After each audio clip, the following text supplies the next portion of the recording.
ಹಿಂದೆ ನಾವು ದೇವಾಲಯಗಳನ್ನು ಕಟ್ಟಿದ್ವಿ, ಮೊಘಲರು ಬಂದು ಲೂಟಿ ಮಾಡ್ತಾ ಇದ್ರು. ಇವರು ಹಾಗಲ್ಲ, ದೇವಸ್ಥಾನ ಇವರೇ ಕಟ್ಟಿ ಇವರೇ ಲೂಟಿ ಮಾಡುವುದಕ್ಕೆ ಆತ್ಮನಿರ್ಭರ.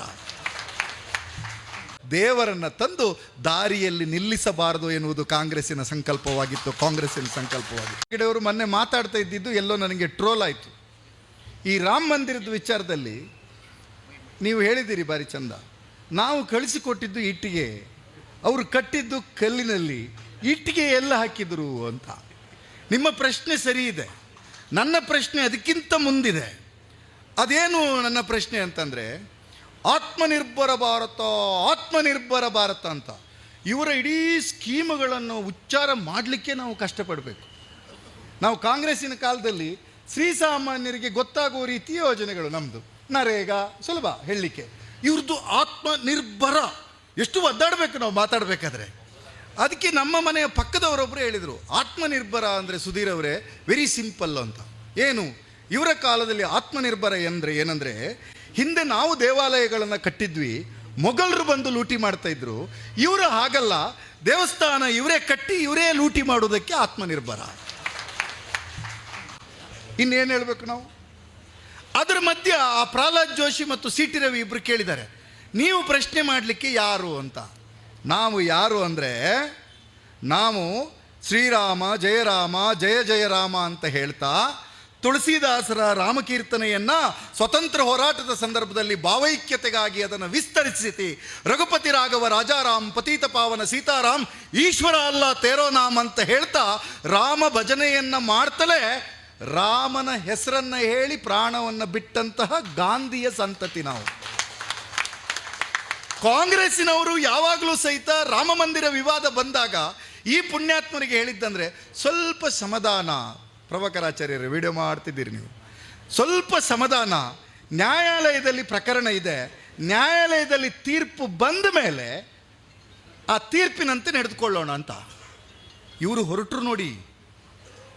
ನೀವು ಊರೂರಿನಲ್ಲಿ ಈ ವಿಚಾರವನ್ನು ಹೇಳಬೇಕು. ಯುವಕರು, ರೋಷನ್ ಶೆಟ್ರೆ, ಇದನ್ನು ಚರ್ಚೆ ಮಾಡಬೇಕು. ಕಾಂಗ್ರೆಸ್ ಎಂದಿಗೂ ಸಹಿತ ರಾಮರ ಸಾಂಸ್ಕೃತಿಕ ಪೌರಾಣಿಕವಾದ ಅಸ್ತಿತ್ವವನ್ನು ಅಲ್ಲಗೆಳೆದಿರಲಿಲ್ಲ.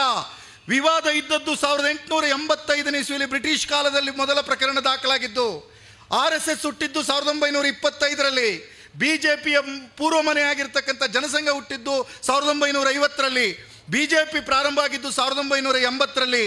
ಸ್ವತಂತ್ರ ಬಂದ ನಂತರ 1950ನೇ ಇಸ್ವಿಯಲ್ಲಿ ಮೊದಲ ಬಾರಿಗೆ ಡಿಕ್ಲರೇಟರಿ ಸೂಟನ್ನು ಹಾಕ್ತಾರೆ ಅಲ್ಲಿಯ ಜನ. 1980ರಲ್ಲಿ BJP ಹುಟ್ಟಿತು. ಹುಟ್ಟಿದ ನಂತರದ ಚುನಾವಣೆಯಲ್ಲಿ BJP ಪಕ್ಷದ ಆಧ್ವರ್ಯರಾದಂಥ ಅಟಲ್ ಬಿಹಾರಿ ವಾಜಪೇಯಿ ಅವರು, ಅಡ್ವಾಣಿಯವರು ಸಹಿತ ಸೋತು ಬೇರೆಯವರು ಇಬ್ಬರು ಗೆದ್ದು ಬಿಡ್ತಾರೆ ಎಲೆಕ್ಷನ್ನಲ್ಲಿ. ಆವಾಗ ಇವರಿಗೆ ತಲೆಬಿಸಿ ಆಗ್ತದೆ, ಏನು ಮಾಡೋದು ಎಲೆಕ್ಷನ್ ಗೆಲ್ಲಲಿಕ್ಕೆ ಅಂತ. ಆಗ ಹಿಮಾಚಲ ಪ್ರದೇಶದಲ್ಲಿ 1989ರ ಸೆಪ್ಟೆಂಬರ್ 21ನೇ ತಾರೀಕು ನಡೆದಿರ್ತಕ್ಕಂಥ ರಾಷ್ಟ್ರೀಯ ಕಾರ್ಯಕಾರಿಣಿಯಲ್ಲಿ ಹೇಳ್ತಾರೆ, ನಮ್ಮನ್ನು ನಂಬಿ ಜನ ಓಟ್ ಕೊಡೋದಿಲ್ಲ, ನಾವು ಈಗ ರಾಮನ ಬೆನ್ನನ್ನು ಹಿಡ್ಕೊಳ್ಬೇಕು ಅಂತ.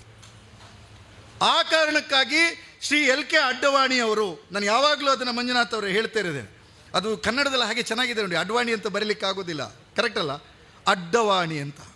ಯಾವುದಕ್ಕೆ ಅಡ್ಡವಾಣಿ ಅಂದರೆ, ಭಾರತದ ಸಂಸ್ಕೃತಿಗೆ, ಭಾರತದ ಸಾಂವಿಧಾನಿಕ ಮೌಲ್ಯಕ್ಕೆ, ಜಾತ್ಯತೀತತೆಗೆ, ಒಗ್ಗಟ್ಟಿನಿಂದ ಬಾಳ್ತೇವೆ ಅನ್ನುವಂಥ ನಮ್ಮ ಸಂಕಲ್ಪಕ್ಕೆ ಅಡ್ಡವಾಣಿಯನ್ನು ತೆಗೆದು ಅವರು ರಥಯಾತ್ರೆಯನ್ನು 1989ರಲ್ಲಿ ಮಾಡಿ, ಅಂಬರೀಷಣ್ಣವರೇ 11% ಇದ್ದ ಓಟನ್ನು ಇವರು 89ರ ನಂತರ ನಡೆದ ಲೋಕಸಭೆ ಚುನಾವಣೆಯಲ್ಲಿ ಅದನ್ನು 27%ಗೆ ಜಾಸ್ತಿ ಮಾಡ್ಕೊಳ್ತಾರೆ. ಆಗ ಗೊತ್ತಾಯಿತು ರಾಮನ ಹೆಸರಲ್ಲಿ ಓಟ್ ಇದೆ ಅಂತ.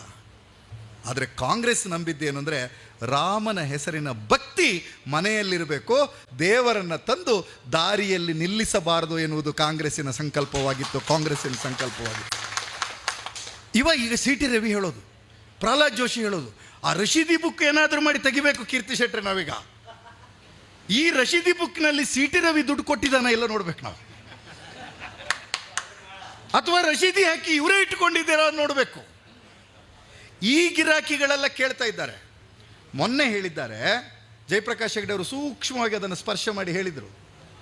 ಕಾಂಗ್ರೆಸ್ಸಿನ ಒಂದು ನಿಲುವು ಯಾವ ರೀತಿ ಇದೆ ಅಂದರೆ, ಇವತ್ತು ಕಾಕ್ರೋಚ್ ಜನತಾ ಪಾರ್ಟಿಯ ನೆಪದಲ್ಲಿ ಒಂದು ಹೋರಾಟ ಏನು ಪ್ರಾರಂಭ ಆಯಿತು, ಕಾಂಗ್ರೆಸ್ ಅದು ಇನ್ನೊಂದು ರಾಜಕೀಯ ಪಕ್ಷದ ಹೋರಾಟ ಅಂತ ಯಾವತ್ತೂ ಗಮನಿಸಲಿಲ್ಲ.